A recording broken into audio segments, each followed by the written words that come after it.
superstars. It's Peps, it's J-Dog. It's round 8 of AFL action in the can, and more importantly, the two boys that make your week, Jamie the J-Dog Wallis and Christopher Pepper, are back to talk about the single greatest game in the world, which is Australian rules football. It's lace out and it's how you want your footy. Most importantly, joining your host, which is moi, Christopher Pepper, the 377-game superstar of the East Keilor Football Club.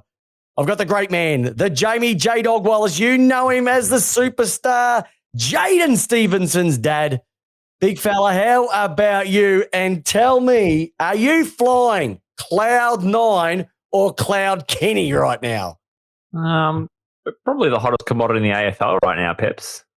Oh, who would have thought that 4 weeks ago you were, hanging Kenny out to dry, drawn and quartered, and now he's the Prince of Alberton. It's a soft run, but it's good to see that Melbourne had another soft kill over the weekend. Yes, we played the fourth place team. Yeah, we did that. Did you beat St Kilda? Yeah, by a point. In Cairns, remember? The week before. Oh, yeah. Yeah, exactly. Soft kill. We made them easy for you. We just butter them up. Listen, when you play in Melbourne, it's mass murder. That's what it's like at the moment. We just take anybody on.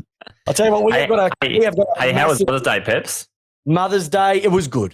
It was a good day, great day. Relzy, Dana, Kath, all the mums and mother-in-laws and wives, we had a fantastic day. They deserved everything that they got. What did you do? Did you do the trips around Melbourne, or did you just go, we're here, come if you want to come? No, Saturday night, mother-in-law over for dinner. Mm-hmm. Sunday morning, brunch with my mum and sister-in-law and my wife. Yeah. And then out to the movies with the lovely one and the Tin Lids to go see Doctor Strange. It was a fantastic film. I would have given it probably 3.5 to 4 stars. Just really good, enjoyable watch. Out of 10 or out of 5? Out of 5. Come on, mate. We don't want to give it to you. Rate it that high? I enjoyed it. It was something different, bit of brutality in it, just like the AFL was on the weekend. But what about yours, Alira? Tell us about your Mother's Day. And everybody, I hope you had a great Mother's Day as well out there. It was very good. We did a high tea on the Sunday afternoon. So filled our faces down at the Novotel along the foreshore down here in Detroit, in G-Town. Free champagne. I'm going to get onto that action every time. Gosh, champagne showers everywhere. And I'll tell you what, my friend, there is champagne showers. Everybody who's listening to us tonight and watching us live on the Facebook channel, because we got everything that you want to talk about for a massive round 8. Let's just say there were blowouts, there were blowovers, and in your case, Jamie, a comb over. That is just how much went on with the footy this weekend. So we've got them all. We're spinning magnets. We've got the ladder, listener questions. The newsman of the week, Jamie, will go through some of the massive topics. Some weeks we come into this show and we're like, what are we going to talk about? This week, it's happening on and off the field. So we're going to get straight into it. Balls deep we're going in with this one. Let's have a look at the ladder first. Be careful with your words, Peps, this week. Why is that? Just saying balls deep. That's a very controversial thing to be saying around a guest news person. Only if you're at Collingwood. All right, let's have a look at the ladder, everybody. And funny enough, the D's are 8-0, 15 wins in a row, 32 points. It's us versus everybody else. That's literally what it's coming down to. Fremantle and Brisbane, 1 game behind us, and then another one behind that is Carlton. So at the moment, top 4 is clear. Daylight of 1 game between 5th, 6th, and 7th of Geelong, Sydney, and St Kilda. Richmond, though, have slid into 8th, 1 spot higher than 9th, where they should be, only by a percentage. Just swooping into 9th is Collingwood, also on 16. Western Bulldogs at 12, and there's a conglomerate. Port, Hawthorn, Gold Coast, don't get me started. Adelaide Crows, all on 12. GWS, Essendon, North, and Wet Toast Eagles, giving the Melbourne 2012 team a run for their money. That's how bad we're going. Down there at Wet Toast. All right. It's funny enough. It's North and Wet Toast are in all sorts at the moment. It's really disappointing. Just on a rating of 1 to 5, since we're rating things 1 to 5 today, Peps, how confident are you still on your top 8 prediction from 3 rounds ago? Which one was that? That Richmond won't make finals? No. You said that the top 8 is essentially locked, done, game over. Yeah. Are you still feeling confident? Of course. Moved a little bit since then. Richmond have gone up a couple of spots on the ladder, have they, Jamie? Well, look at the great big sound from the Gold Coast town.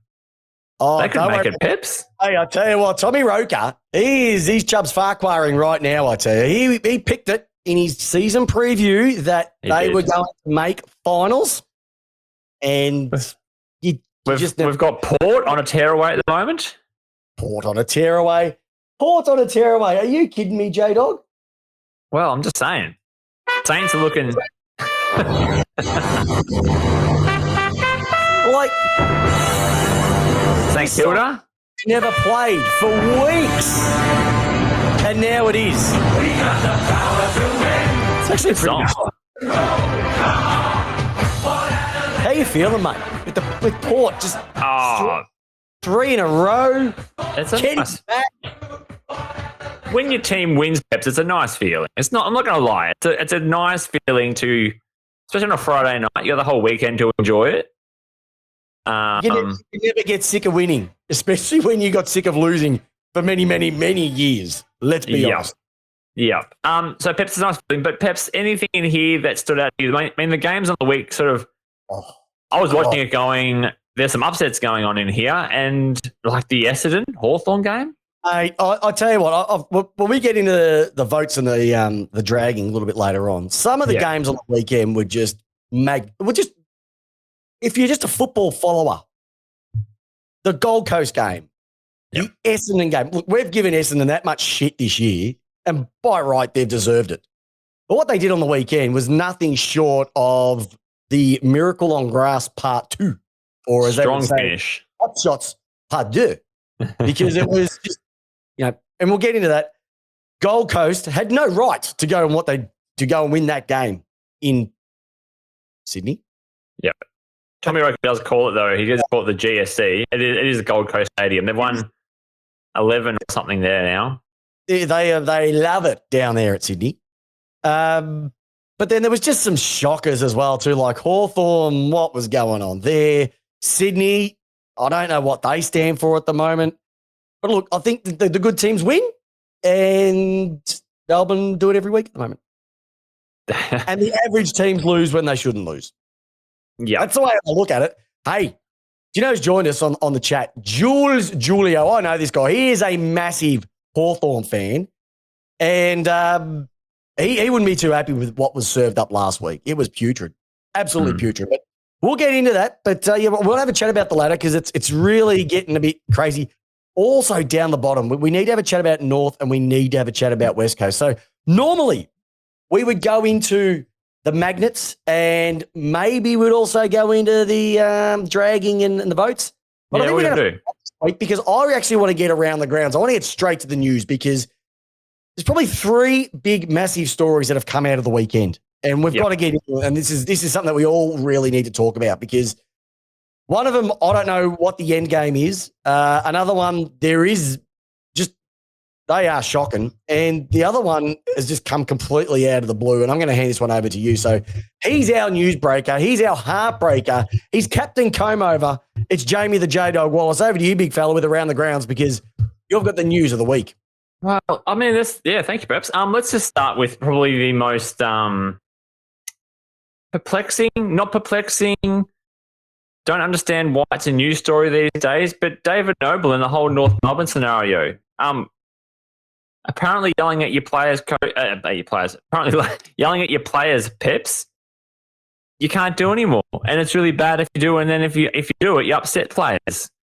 Tell me when can't an AFL player absolutely hit his players between the eyes? Because apparently the new generation, Peps, the generation younger than you and I, don't like it. It's a bit sensitive to a bit of face-to-face, down-the-barrel sort of feedback. What's happened, Peps? Well, Shin boners. I thought that'd be tough. Not the shin boners now. Jesus. More like the salmon boners. Or He whatever. copped it up. He copped it after a 108-point demolition by Brisbane Lions. I would be walking into that shed expecting to be berated, probably. So, J-Dog, I know there's people on the chat listening to chat right now, people watching this right now, people who are listening to this now, who've played football or been in the rooms over many, many years. Like I said, you don't play 377 games of good football. Quality, lace-out football. That's why we named the podcast Lace-Out, because that's how I played my football. I can tell you now, I've been in some mega sprays over the years. Can I give you a couple of examples of them? Love. I remember walking off a game with a smile on my face at halftime. Coach looked at me and said, Pepper, you ever walk into the rooms again with a smile on your face, you'll never play at 2:00 again. That was one. I had the same coach spray the group that hard that he threw a water bottle against a wall. But at the same time, someone was walking out of the toilet and it missed him by about half a foot, and almost, if it connected, he would have knocked him out. I've had another coach punch the whiteboard that hard due to his anger. He broke his hand. All right. A spray needs to be given once in a while. Now, the only thing that I'm thinking is because North are pretty bad at the moment. They're feeling bad. The kids are feeling bad. They think that no matter what we do, it's just not working. And then to cop it between the eyes, it might have been a bit overwhelming from that perspective. But it could also be the coach just being so frustrated that either the message isn't getting through, whether what they've been practicing. And also, you got to remember, North finished the year off in an okay stance. They played pretty good football towards the end of last year. And a lot of us were thinking that they were going to take a step up the ladder. I thought they would have been above Hawthorn. I thought they would have been above Adelaide, just on what they showed towards the end of last year. It's not working. Now, who do you blame that on? I think it's you can't look at it from the club perspective because the club have got new president, new chairman, that sort of stuff in at the moment. So that's, you got, like I say, you got to get the off-field and the on-field right before, and that's got to be stable for the on-field, Will. Yeah. But it's got to affect a lot of people. It has to affect people at the club. And you got to remember, they've got a lot of young kids, but also that the guys who have played 80 to maybe 120 games, they probably haven't stood up as much as they would. You know, your Taron Thomas. Yeah. Okay. Aaron Hall. Zeeble keeps putting his bits in. With our Goldstein, it makes it a bit tough. You've got young backs, Mackay wasn't there. It's just, I think that they're so young. They remind me a lot of Melbourne when Mark Neeld came in and pretty much just got rid of all the senior players out of the club. Yeah. All right. And that put us back immensely. Scott stuffed them when he got rid of all the guns. Del Santo, Ferrito, Harvey, all at the same time. Yeah. Harvey could have gone another year or two easily. Del Santo could have gone. Harvey dominated the Heidelberg League. Like, he's dominated that. They need to have that stability around them, and they haven't. Yeah. And so if no one's driving standards from a playing perspective, I would say Zeeble is, and Goldstein would be, but they also lost, who went to Richmond? Robbie Tarrant went. So one of the elder statements went. I don't think the rudders, there's not much of a rudder there at the moment. A stable hand. And so Noble had the frustration, but I don't get it. I don't get it. I know you cop a spray between the eyes. It happens. That's life. You can't have all your one-way kids. And when things don't go well, want constructive feedback. Sometimes you need to cop between the eyes and say, this is bullshit. What you're doing is not good enough. Now, they say it's that time's over, but I don't know. What do you reckon, J-Dog? How would you have reacted? You're one of the younger generation. You're one of the Pepsi, the voice of a new generation. Well, look, I'm probably a bit of an old school person at heart, Peps. Like, I'll put it into the only context I can put it to. You and I, we do a job where we do this a lot. Spend a lot of time on camera, spend a lot of time talking to people. You know when you've had a shocker, and if it's that bad, you're probably going to cop a word from the boss about something. Or a stakeholder or something. I don't understand why they are so shocked going into this in an AFL environment. Like your big boys. Your big boys on big pay. They spend that much time in feedback. What do you expect? Brad Pitt said it best in the movie Moneyball. Would you prefer one to the head, one between the eyes, or 3 to the chest and bleed out? Yeah. Just one between the eyes, mate. Bang, that's it. Yeah. And he's come out. David Noble's come out. He apologised to the players and all that. Why do you have to apologise for? See, this is the thing. I've given you a spray and now I'm apologising for it. I probably wouldn't have apologised. Yeah. If it was deserved, certainly. Yeah. Look, I don't know what we'll say. Maybe he said some things that maybe over the line. We've all been there before. We've all said things we shouldn't have said in the moment of anger. But all the time. But Peps. You know when people say stupid things and you look back and go, oh, my goodness. Like, Mel Meetings on the chat saying, Carlton, yeah, top 4, yeah, baby. If you don't get your defence fixed up pretty quickly, Mel, you're not going to be even finishing top 8. I'm telling you now. All right, Peps. So let's roll into a couple of things about North Melbourne whilst we're here. Yep. So on Saturday, I was listening to one of the radio stations. I don't know, SEN, Triple M, I don't know what it was. Anyway, they're talking about at North Melbourne. They're saying about there's question marks over the leaders of the club. We're talking coach, presidents probably too, because I think the CEO's only been there for a year now. But there are questions being asked at North Melbourne, and the ever-consuming thing and the question about David Noble at the moment, and there's probably 4 or 5 coaches out there. You've got Alistair Clark waiting in the wings. Is that putting pressure on it? And this is probably adding fuel to this flame about David Noble and the coaching situation. Oh, no, Jamie. No, I'm sick of it. There's a lot coming. I'm sick of this. This is the thing that happens. This is how stupid the media is out there, okay? So, anytime a club has a bad week. So far this year, Alistair Clarkson is apparently going to GWS, Gold Coast, and now North Melbourne. Yeah. He's not the saviour. He had a good list at a good time. Perfect. Okay? It's not all his fault.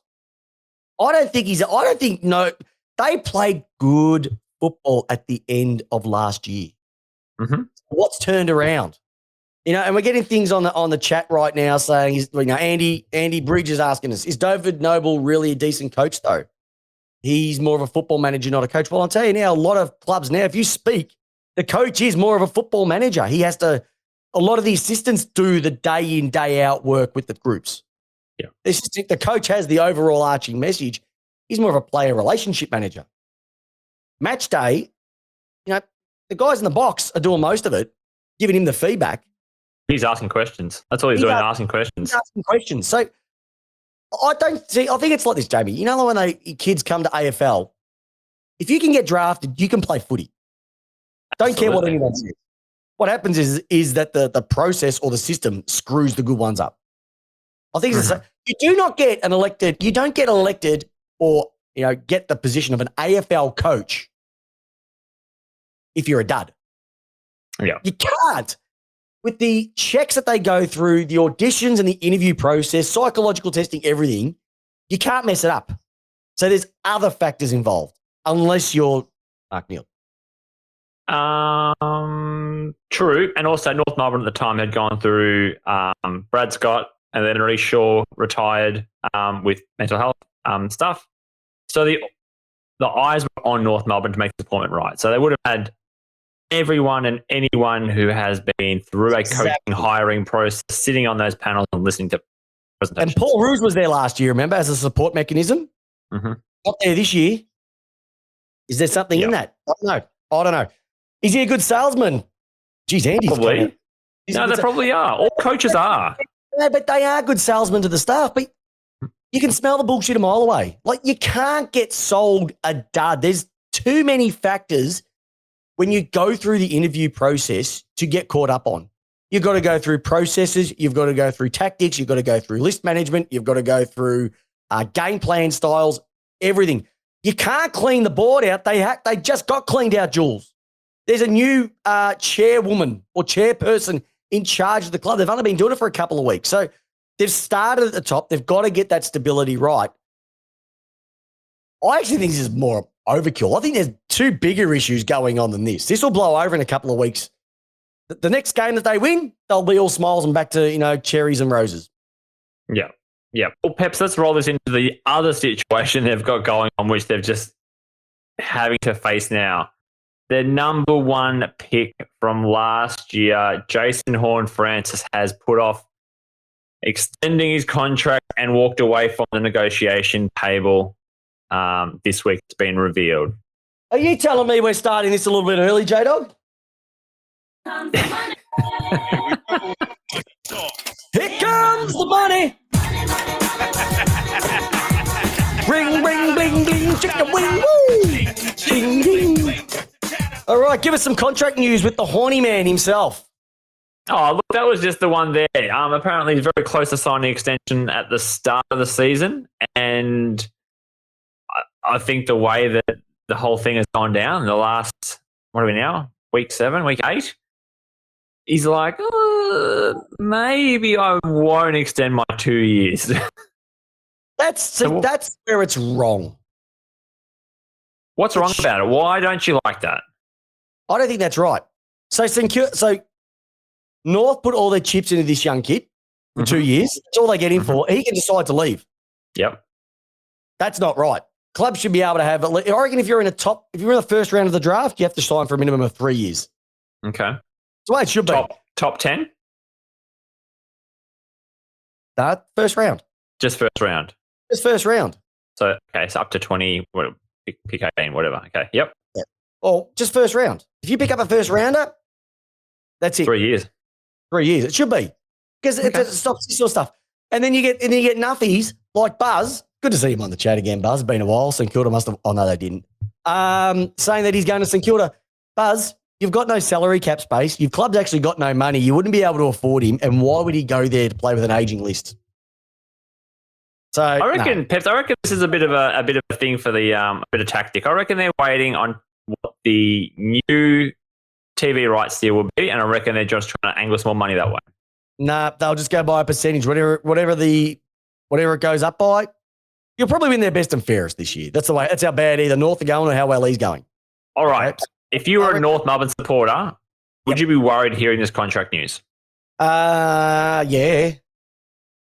I would be worried because if a kid thinks at this time, you'd think that if someone offered you a contract, and obviously it must be what is on offer. Mm-hmm. Maybe he's thinking, okay, I want to see what they're going to show us when it comes to the bargaining agreement later on. But if you know that you want to be part of the furniture, you're going to put pen to paper. You're going to say, look, I'm going to put pen to paper. Give me a number.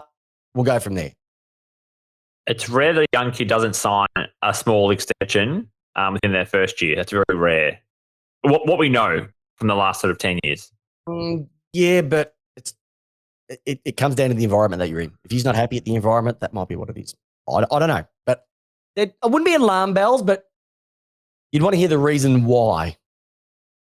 Because, there's also another one who's also decided not to stay anymore, or who's not signing his contract for next year. Ash McGrath. Andy McGrath, not Ash McGrath. Miracle on Grass, one. Andy McGrath. See, he's another one. He's looking at this and going, this place is a shit show. We've had one good win, and mind you, it was a belter of a win. He's got his questions. According to Buzz now, they're probably going to sign up Andy McGrath. They're going to get Jason Horne-Francis and apparently Rory Lobb, which apparently is a strong link. Oh, that's a strong link. Oh, go Saints. Go Saints. Bring in another old used body because you haven't done that many times over the years. And you saw what happened on the weekend when you try and buy a flag and not build a flag like the D's. Peps, it's okay. You don't have to hate St Kilda. You can just relax. Oh, no, they've been playing good football, but they've got to realise they're playing with the big boys now. It's very rare for St Kilda to be at the top of the final 8. Not too sure about that. And so, exactly right. I just think there's something behind it for both teams. I would be more worried if I was Essendon. For the McGrath situation? Or who? About what? on the graph. Do you reckon Essendon are worried about Horn Francis? Well, apparently not a smile at training, Peps. Pardon? We missed that last week because that show was too early. But just the media rubbish. You can't smile when you're at work. Just that many nuffies. Like, you have to smile. Well, imagine if we weren't able to smile at work, at anyone's work. Mm-hmm. You got to be able to enjoy your work. I'm sorry. I don't care what Nick Del Brownlow says. No, you're allowed to smile at work. And yes, you're allowed to work hard, but you're allowed to, take it off between and then go back in. Just another beat up. The media have got nothing better to report on because, if it bleeds, it leads. I've said it for years, and this is just another example of absolute crap. Well, it has been a slow news year so far. Oh, yeah, and it all happened this week. It's all happened this week. All right, let's get into it. HF is going to Port. Andy Bridge saying he's not worried about anything at the moment. Maybe. Might just want to come to the D's because everybody does. Rightio. Can I mention something that happened overnight? And I'm really confused by all of it. Please do, Peps. Heritier Lumumba and more allegations about the Collingwood Football Club. Okay, now it was on the front page of the Herald Sun. I just don't know what his end game is with this. Apparently, and I'm only going by what I've read, so I don't know the full insight, but this is what we do. We just have a look from the overarching. Apparently, there was porno images or a porno image used during a team meeting once to describe a tactic, which was shocking.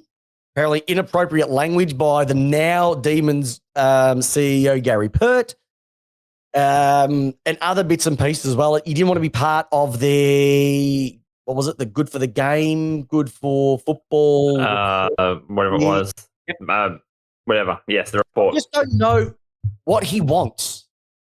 I just don't understand. I'm going to give him credit for taking a stand and saying, you know what, yes, this has happened. This has occurred at the Collingwood Football Club. We know all the stuff about Eddie. We know all the stuff with Bucks. There were strained relationships, etc. But why now? I don't know. What is he trying to get? What is he trying to get out of it? Is he just trying to take another swing at the club? Is he trying to put what's happened at the club? Did you try to put the club in? Buzz, you're killing me. There's no porno floating around East Keilor Football Club. It's made the light of day. I just don't know what he wants, Jamie. Can you help me with this? Have you got your insight to it? So I'm confused. Look, so this is all sort of coming to the Collingwood situation with the Do Better report, where an investigation into the racism at the club, went with Indigenous players and current staff, and it was a bit of Buckley in there, a bit of Eddie in there, and other players and assistants that have gone through there. So that Do Better report, obviously we saw a couple of casualties from it. We saw Eddie Maguire with his choice of words and getting moved on. We saw CEO leave. We saw a few things come out of that one there. Peps, I'm probably with you. I just, people have to believe, I'll always give people that benefit of the doubt, but at the same time, you've got to come with evidence of something. It's too easy to have a swing at someone, drag someone's name through the mud, and then when pushed for evidence or pushed for examples or pushed for anything, there's nothing there. And that's what kind of does me in a little bit, because he released a snippet of the conversation he had with Nathan Buckley about the alleged photo incident, and he's only released part of it. And Buckley said, release the whole thing. Don't release 3-4 seconds of a conversation. Release the whole conversation. And then I think to myself, why is he recording the conversation, a private conversation that you've gone to the coach with to discuss it? Now, why are you recording it? I don't get that, and I don't understand. And look, I'm happy to be educated. I could be wrong on this. I get it. But you stayed at the club for so many years after, and you took the awards, and all those sorts of things came with it. And now, 10 years later, the club has tried to reach out. They've tried to apologise. I know Buckley, Eddie, they've all tried to apologise. Last year, you took the AFL to court and Collingwood about, workplace situation to the court cases. You provided no evidence, and the case has now been basically thrown out, like it's sitting in dormant. Like, at what point do you? I don't know. Move on. I understand. Shit happens, and it can be hard to move on. But at the same time, you've also got to be the change. Don't just throw mud, but actually work with the people, talk to them, have a conversation. It sounds like they're open to that, but it takes two to tango. Yeah. That's why the saying takes. It takes two to tango, because it seems to be that he'll want to lead when he wants to be on the front foot, but then when somebody else wants to lead, oh no, I just want to be sitting here on the sidelines and watching everybody else dance. And then when everybody else has moved on to the next song, he wants to come out again, or everybody else has left the dance floor. Like I said, I haven't been educated in the whole thing, but I'm just looking from an outsider's perspective, and I just don't know what does he want to achieve out of all of this.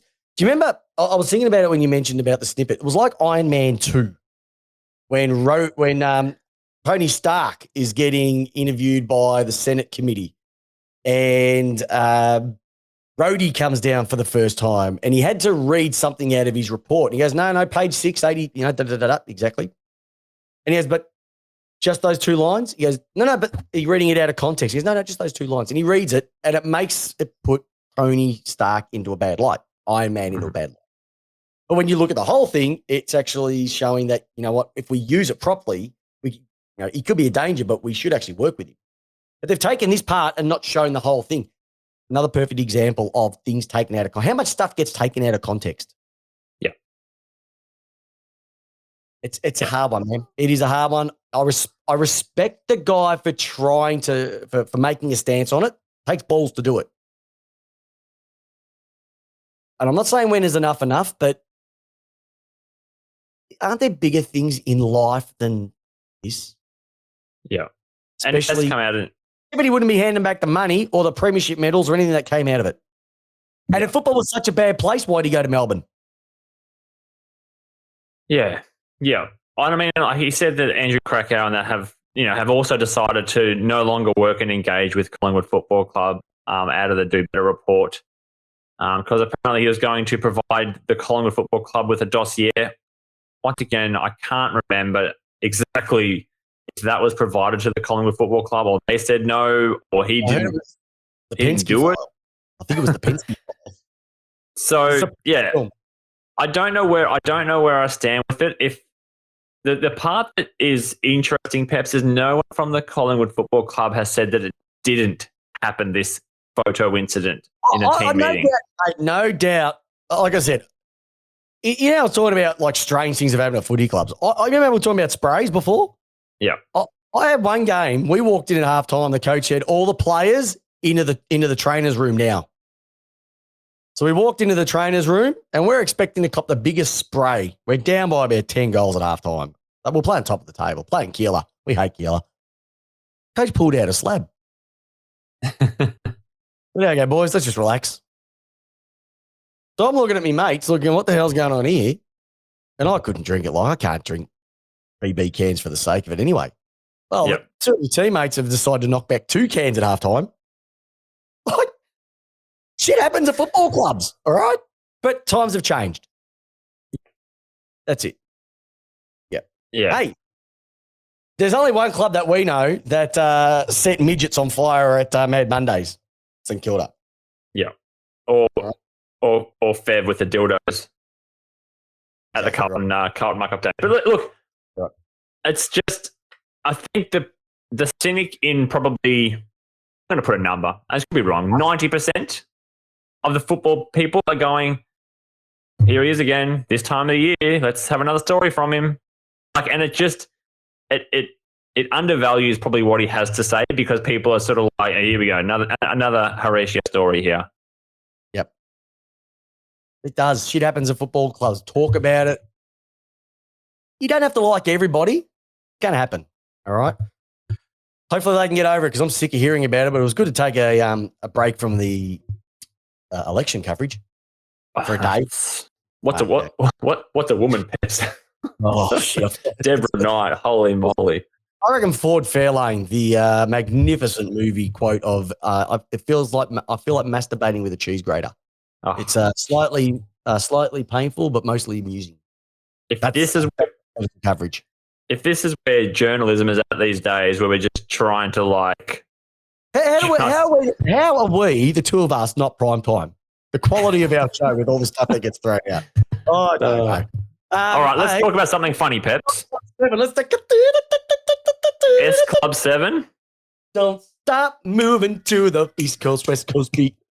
I'm going to sound like a real dickhead here, Peps. Yeah. So I know West Coast decided to get a little boogie on a couple of weeks ago. I don't know these players, Peps. I'm just going to say them. I don't even know them. Jackson Nielsen, Josh Rotham, Jake Waterman, Patrick Nation, I know, Hugh Dixon, I know, Campbell Chaser, don't know, and Brett Bazzo. Rhett Bazzo, you knob. Sorry, Rhett Bazzo. Still can't get it. Brett Bazzo. Brett Bazzo, he's like the forgery.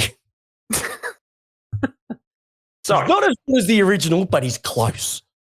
So they all went, had a bit of a dance at a packed nightclub in Perth. Boom, all of a sudden, bang, bang, bang. They're all close contact / COVID. Got this, got that. Couldn't have happened at a worse time for West Coast when they only had 22 listed players to play against Brisbane on the weekend. I think one or two of them came back into the team. I don't know. It was all a mess over the weekend.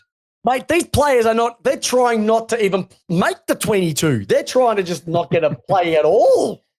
That's how bad West Coast are going. Like, oh, shit, we're down to 22. It's us. Let's go boogieing.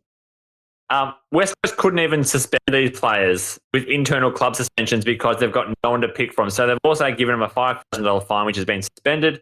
The AFL players unions have come out and said that they can't actually do that, but whatever. They literally can't even really sanction these players because they've just got no one on their list. Stuff them. I agree. They could have fined another 7. They've already got. Agree. Waffle. They would have picked up another 7 Waffle players. If you went to the Waffle and said, "Boys, who wants to strap on number 64 for the West Coast Eagles this week?" There would have been 7 people to put their hands up. I agree. Should they have been given a bye? I'm a no. No. Because hang on, you go first, and then I'll go. All right, you go first. No, you go first. All right, I'll go first. All right. I'll go. The reason why is no. I know Kane Corn suggested on Friday that should have been given a bye with Joe Waitley or one of those players on SEN, one of those guys on SEN.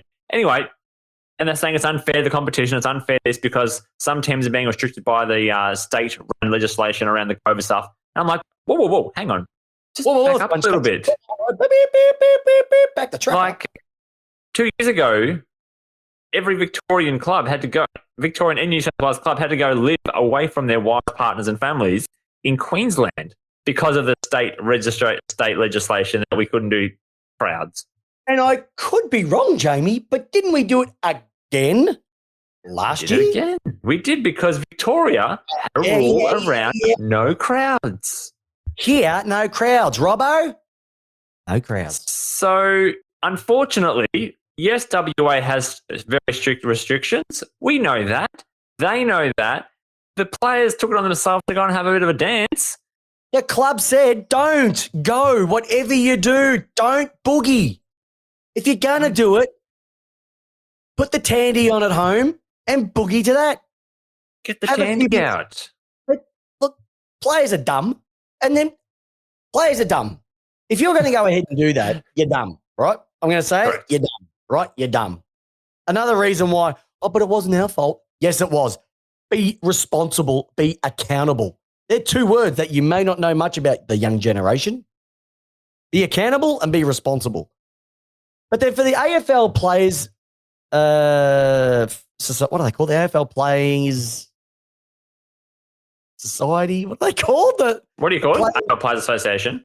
Players Association, Players Society. Sounds like a banking call. To come out and actually say, no, these guys have been through a lot over the last couple of years and they should be allowed to go out and have a couple of years and enjoy a good time because they've been lockdown and so forth. This is what Matthew Pavlich was saying. And I'm sitting there going, yeah, you know what? You've got a point there. But when your team's only got 22 fit players, 22, not fit, but available players. Yeah, just available.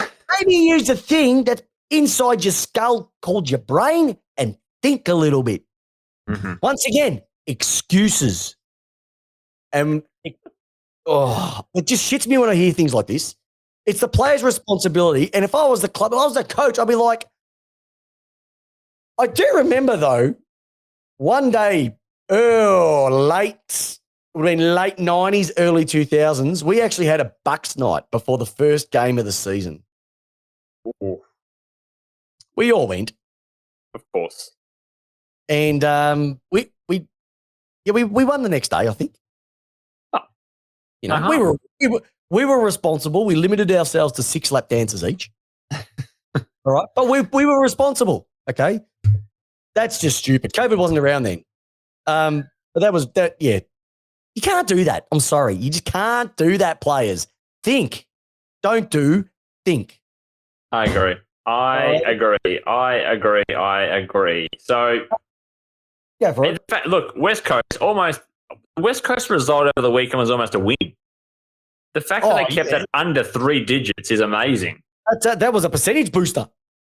It was a percentage booster. And I really want to talk about some of the games now because I really want to get into spinning some magnets. Would you mind? Do you want to go? Sure. You want to go a bit of magnet section? Let's go, big. Let's start with the good stuff too, by the way. 3 votes. What did you say, Andy? 3 votes. Oh, I want to give you some 3 votes. Rightio. Guess what, J-Dog? Bags. They're getting nuts kicks. Bags. The players are kicking them. It was baggylicious. If Beyonce was here, it would be baggylicious because there were bags kicked left, right, and centre. You got Tommy Lynch. I still think he's a dud. Kicked 7 on the weekend. Charlie Curnow, 6. 2-metre Peter, 6 straight, J-Dog. The power forwards are kicking bags. Is there anything better? Is there anything better than bags? Bags. It almost. How much did Jeremy Cameron kick? 5? 4? 5. It's a handful. Cluster. Peps, there's only one explanation as to why we're getting bags. Don't you dare say it. It's the devil's number. 666. Not 666. It's faster ball movement. It's 666. Essendon played faster ball movement, got it down to 2-metre Peter. Carlton were playing faster ball mover. It's got to start with 666. You just get the ball down to the forwards faster. 6. It's better. 6. And Tommy Lynch, well, he's just doing his thing at the moment. So that was awesome. 6. Hey, 6. Can I just say, J-Dog, shut up. Yes. All right. Listen, I want to bring up something as well too. I watched the footy on the weekend and right in front of me. Right in front of me were 2 of the best wins I have seen. One of them was absolute ball buster to the point of thing even in tipped out, I said, minimum 5 goals, don't even worry about watching it, to, I've got to tune in for this. Mm-hmm. And the other mob, who I've got so much love for and I just want to see them succeed, and they went down to Sydney, the Gold Coast Suns, playing a top 8 team, Sydney, who have been taking everybody before them at the moment. Yeah. And they didn't just beat them. If you ever watch the way that they played, Isaac Rankin, I don't know what you've been doing for the first half of the season, but that was your best game by a mile. He was up the ground further. He was bringing the ball down. Levi Casbolt, he was going up to Gold Coast as a filler. He has not just stood in for Ben King. He has made that spot his own. Chol has just been brilliant. Witsy just keeps doing it too. Ainsworth was like, I'm loving it. Sam Collins basically held Franklin to nothing. They were just too fast and funny enough, too skilled. And it was just great to see them get the win. And they didn't just scrape through. They did it convincingly by the end, the way that they played. It was absolutely. And you know what? Andy Bridge is saying that he usually can't kick. You go and have a look at Levi Casbolt's kicking over the last couple of years. It's been so much better. He's been working on it. He's actually turned into a bit of a dead-eye dick. But then I want to go and have a look at the Essendon game. Now, if you could tell me before the game, Essendon have been tripe. All right. And if you're an Essendon supporter and come out and say, no, you haven't, you're lying to yourself. All right. Just admit your team's been bad based on what you thought that they were going to do this year. Okay. They lose 5 players before they walk out. So they've just picked up 5 off the street. Hey, you, come in and play. We're that bad. We need you. Yeah. And go out and basically do nothing for 3 quarters, because that's what they did. They did nothing for 3 quarters. And then go ahead and do what they did in the last. They kicked 8 in the last quarter, Jamie. 8 goals. We come back. They put McGrath onto a wing. Electric. Hobbsy. I love a bit of Hobbsy action. I watched him play a little bit. You got one there. Nick Martin, steal of the season. Yeah, he's not too bad. Dylan Shield was at the start. Dylan Shield. Oh, he's got a body like Tarzan and is playing like Jane. You could throw in Devin Smith with him as well too. But they came back. And 2 metre Peter, my goodness. What a forward.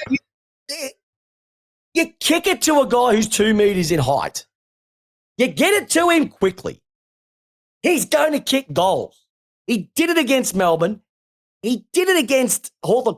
Hawthorn got within 10 points of the D's. So I don't know whether they were out-coached, outworked, it's an attitude factor, or just Hawthorn is scared of Essendon. That's what I'm saying. Hawthorn is scared of Essendon. All right? He's like the opposite of Mason Cox. What, you mean he has skill and no glasses? Correct. No glasses, skill, and it's probably what Collingwood were hoping what Mason would be. It's only taken Peter Wright 8 years to do it. And he's a redhead too. So he's got that against him as well. And he's just dominating football. He looks confident. He looks happy. He wants to be at the club. Great win. But that's happened. So enjoy it for what it is. They would have been going into the review on Monday, both these clubs going, how good was that? But they've got this week. And 1 week doesn't make a season. It's what they do this week is what's going to be the big difference. That's the thing that I'm looking out for. Are they going to be able to back it up? Or are they going to be a one-hit wonder? Because really, the only way is up. If I see Essendon smiling this week of training, I'll spew up. I'll spew up, J-Dog. Spew up. All righty. The other thing I have to quickly mention also is the D's, the Lions, and Freo, they just keep rolling. They're doing what they have to do. They're beating the teams that they have to beat. St Kilda was going to apparently be the biggest challenge for Melbourne this year. We worked that out by halftime that was going to be over. Lions, okay, they can only play who they're playing against, and they did their thing. And Freo just keep ticking along as per normal. So those top 3 at the moment are playing sensational footy, and they're clearly, I would say, the best 3 teams in it right now. Yeah. Anything you want to add, J-Dog, about any of that? No, I think that's, other than maybe, I think that's probably going to be top 5. They'll all finish top 5. Oh. Considering they're pretty much well out. Third. But Peps, you made the big call 3 weeks ago that the top 8 was locked. Yeah. Still not. Still could be. No. Can Essendon make the finals? Essendon. Question. Essendon make the finals? Nah. Shit, they can't even get players on the ground, mate. They're still got to get fit players. Can they make the finals? Hey, never say never. Peps? Controversial statement I'm going to make right now. I hope they don't. I think they need to realise that maybe they snuck through last year, and I don't think they'll make it. And it's probably a better thing so they don't rest on their laurels again. Because I think they've rested on their laurels. What are they? They've won 1-1, lost 3 in a row, won another one, play Sydney this week. Maybe. Yeah, look, Andy's saying that they were in this position last year. Yeah, but you were playing better football last year. You're not playing great footy this year. Got to look at it from that perspective. Yep. Nah, I don't think you can do what you did on the weekend 2 weeks in a row. And if you do, good. Fantastic. But you got to go with, you don't just look at one book. an encyclopedia is a full set, and you've got to look at what you've got on the shelf at the moment. At the moment, there's too much of what happened last week, and then look, Andy, you can keep coming at me and giving me reasons to believe, but at the moment, I'm not seeing it. Okay, I love the faith that you have in your mob, but at the moment, it's just not consistent enough. So we'll see. We'll see what happens. Okay, see what happens as well. We need to pick up the pace. Peps is all right. Let's go. Haley off, Ellingworth on. Bloody weakest piss. Rightio, Hawthorn and Sydney. We'll flip the script right now. What the hell were you doing on the weekend? Hawthorn, you almost had a bye. The only other bye you could have is if you're playing West Coast. So you had almost the second West Coast with no Essendon. Essendon lost 5 players before the ball was bounced, what I'm trying to say. And you screwed up. How could you allow, and Sam Mitchell, who is apparently the coaching messiah, how could he allow 8 goals in the last quarter from a team that struggled to kick 8 goals for the game? That was, and for Sydney, that opened up some cracks. Are Sydney as good as they are? Does Sydney, are they no good on a smaller ground anymore? Are they more of a running team than a contested team now? Parker's getting older. Kennedy's getting older. True. I just think they're losing at the moment. If you look over the last couple of years, they're losing more games there than they are winning, which is unbloods like. Buddy's back now, full time in the team. Okay. It was a one-off. Okay. You reckon? All right, maybe. Look, I've been raked over the coals about picking on the doggies. They did play in a grand final last year, so that's what I'm basing my season on. But mate, their injury troubles are just getting worse. Mm-hmm. Worse. They've got no Josh Bruce, so you think, okay, Cody Waitman, the goal kicker, he's gone and smacked his collarbone. He's out for a couple as well. Yep. Then you've also Bontempelli, Bruce. Just keep going on. They're running out of players. They've got a midfield, and that's it. Somewhat of a midfield, yeah. Oh, they've got a midfield. They just can't do anything else. And they were no good against your mob last week either. Like I said, if you take the top 5 players out of any team, they're going to be, some teams can handle it and cover it. Some teams can't. Bulldogs can't cover it down forward, can't cover it down back at the moment, and they're just getting exposed. Yeah, definitely in the back. At the back, they're playing probably 1 or 2 genuine 190+ defenders short, and they got exposed over the weekend. And Port aren't a great team. I'm not going to say that we're the best team in the AFL. We're definitely not, and they got exposed big time. And they made you look good. They did. Yeah, exactly right. Now you brought this one up. Normally, there's nothing. Double headers. Talk about double headers, mate, because you're doing your heading. Friday night double headers. What do we do them for? What's the point? We've got a game starting at 7:30, another game starting at 8:40. If you are the second game, you're not finishing watching TV until like 11 o'clock on a Friday night. You got kids who play for the teams who was Freo and North. They're probably in bed by then. So can we just pick a Thursday and a Friday? Or put the game on the Saturday, or put another game on the Sunday. Don't do the double head Friday night because one, it's shit. That's it. That is the headline. Double header Friday night. It's just shit. Yep, fair enough. Can I throw another scheduling one in there? I know we've got to be quick here because we're cutting loose on time here. We've gone very, very deep conversations tonight. But so, I don't understand why teams cannot play each other in the first 17 rounds. I'll just go 1 for 1. Just why can't? So here's an example. Melbourne played Carlton for the first and only time in round 21. So there's going to be teams that they've played twice, yet you don't play one until the end. It shouldn't be. It should be you get your 17 and then you do your bits and pieces after that.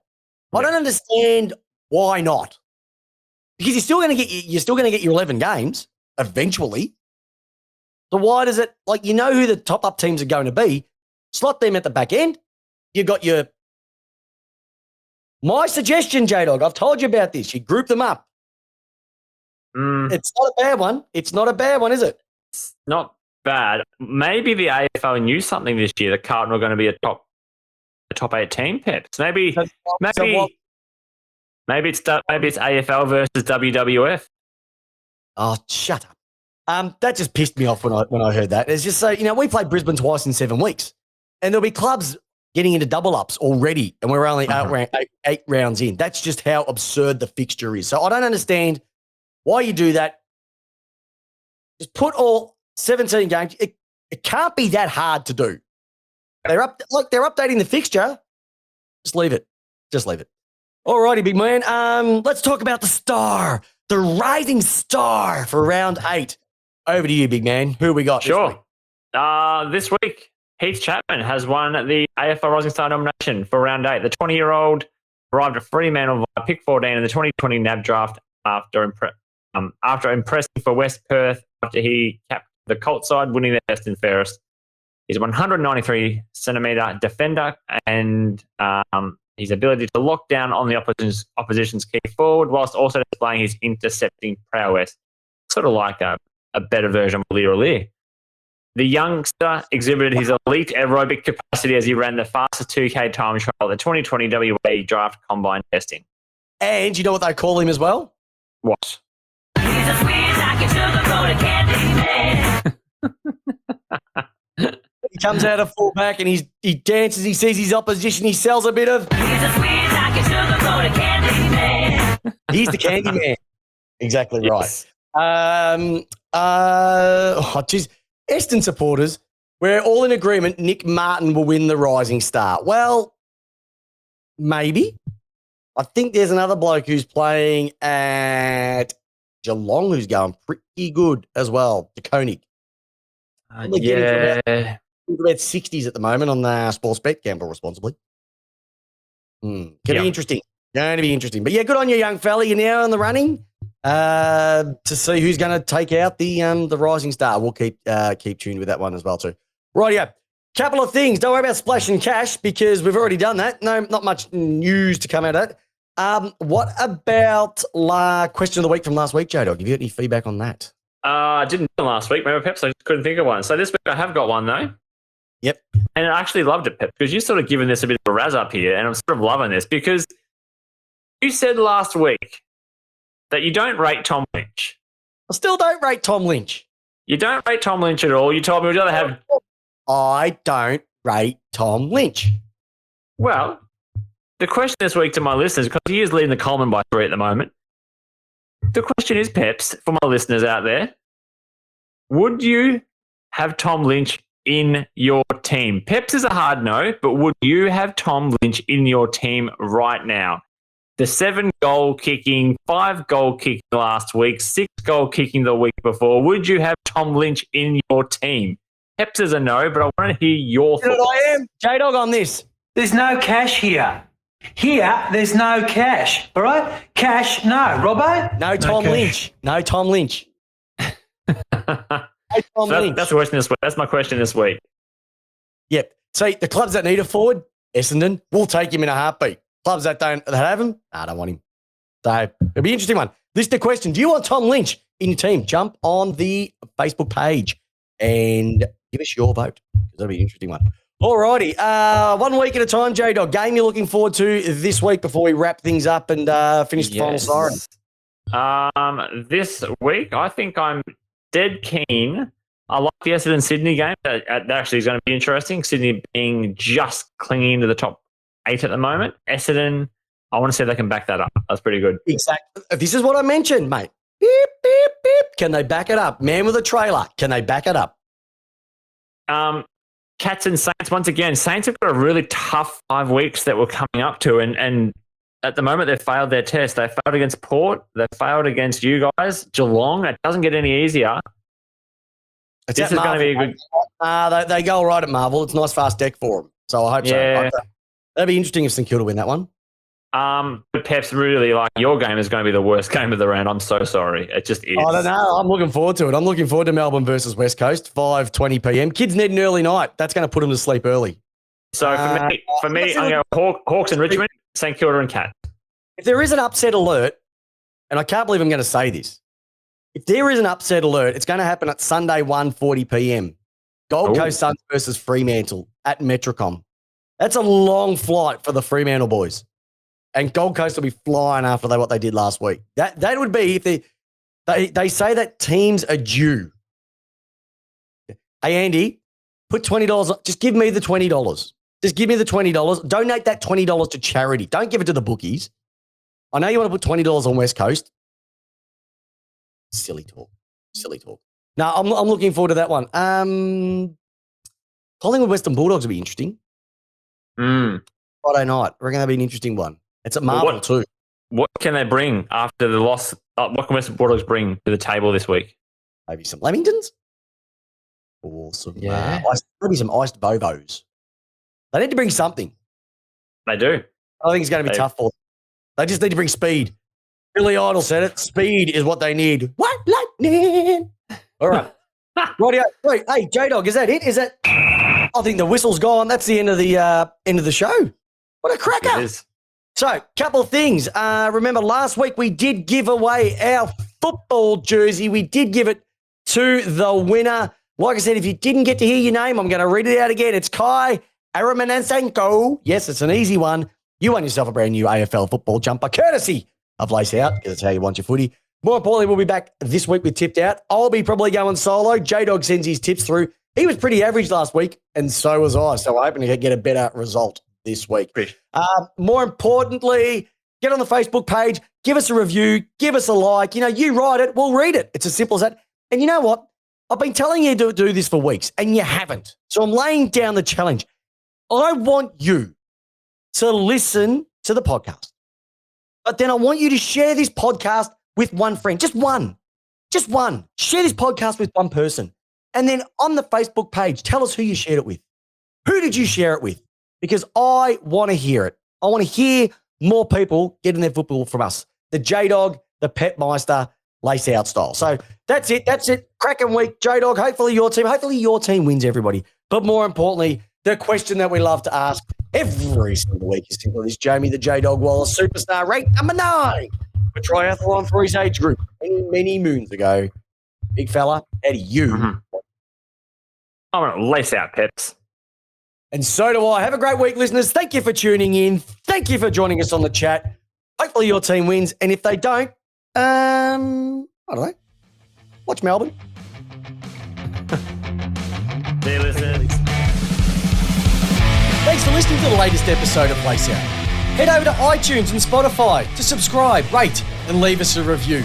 And remember, join us every single Tuesday night, 8 p.m. Australian Eastern Standard Time, on our Facebook page with yours truly, Christopher Pepper, and the co-host with the most, Jamie Wallis, giving you your footy how you want it. Lace Out.